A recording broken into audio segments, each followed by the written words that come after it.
শীতকাল তো চলে এসেছে। তো শীতকালে আমি কিন্তু একটি মজার আইটেম রান্না করব। আজকে একটি স্পেশাল রান্না করতে যাচ্ছি। তো এই স্পেশাল রান্নাটা কি দিয়ে করব বলেন তো? তো শীতের সবজি দিয়ে। তো শীতের সবজির মধ্যে সবচেয়ে মজাটার সেটা হচ্ছে কাঁচা টমেটো। তো সেই কাঁচা টমেটো দিয়ে আজকে আনকমন একটি রেসিপি তৈরি করব। তো হ্যালো এভরিওয়ান, যেখান থেকে আমার ভিডিওটি দেখছেন আশা করি আপনারা অনেক ভালো আছেন। তো আলহামদুলিল্লাহ, আল্লাহর রহমতে আমি বেশ ভালো আছি। তো আজকে দেখতে পাচ্ছেন এগুলা কিন্তু সিলভার কাপ মাছ, আর এই মাছটা কিন্তু সাইজে অনেক বড় ছিল। তো এই মাছটা দিয়ে আজকে আমি একটি স্পেশাল রান্না করব। আর এখানে দেখতে পাচ্ছেন কাঁচা টমেটো আর আলু কেটে নিছি। তো ফার্স্টেই কিন্তু আমি টমেটোগুলো সুন্দর করে ধুয়ে নিয়েছি, তারপরে কিন্তু সুন্দরভাবে কেটে নিছি। তো এই কাঁচা টমেটো দিয়ে আর আলু দিয়ে এই তরকারিটা রান্না করলে যে ভীষণ মজা হয়। আর শীতকালে ঠান্ডা ঠান্ডা তরকারি খেতে কিন্তু খুবই খুবই মজা। বিশেষ করে সকালবেলা এই তরকারিটা খেলে বেশি ভালো লাগে, মানে এটা ঠান্ডা হওয়ার পরে আর কি। কিন্তু গরম গরম কিন্তু এটা অতটা মজা লাগে না। তো ফার্স্টেই কিন্তু আমি মাছটাকে ভেজে নেব সুন্দর করে।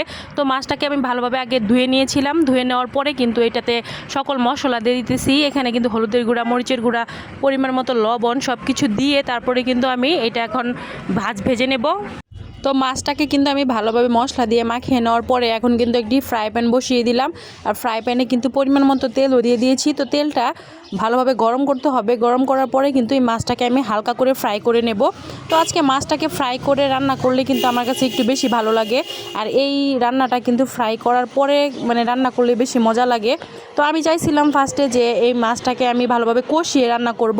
তো পরবর্তীতে দেখতে পারলাম যে না, মাছটাকে একটু ভেজে তারপর রান্না করলে এই মাছটা একটু বেশি টেস্টি হবে খেতে।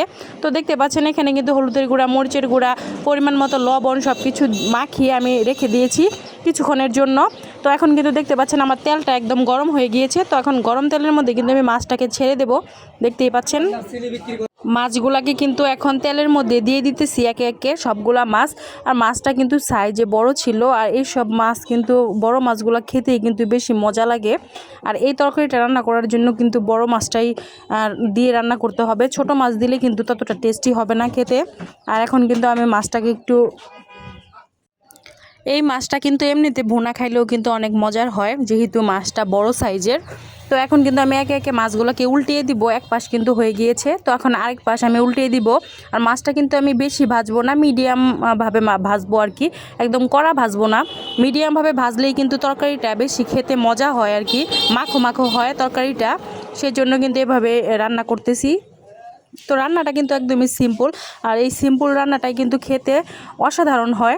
যেহেতু শীতকালের মধ্যে কিন্তু আপনারা ফুলকপি দিয়ে বা কাঁচা টমেটো বলেন, কাঁচা পাকা মিক্স করা টমেটো বলেন, এইসব দিয়ে তরকারি রান্না করলে কিন্তু বেশি টেস্টি হয় খেতে।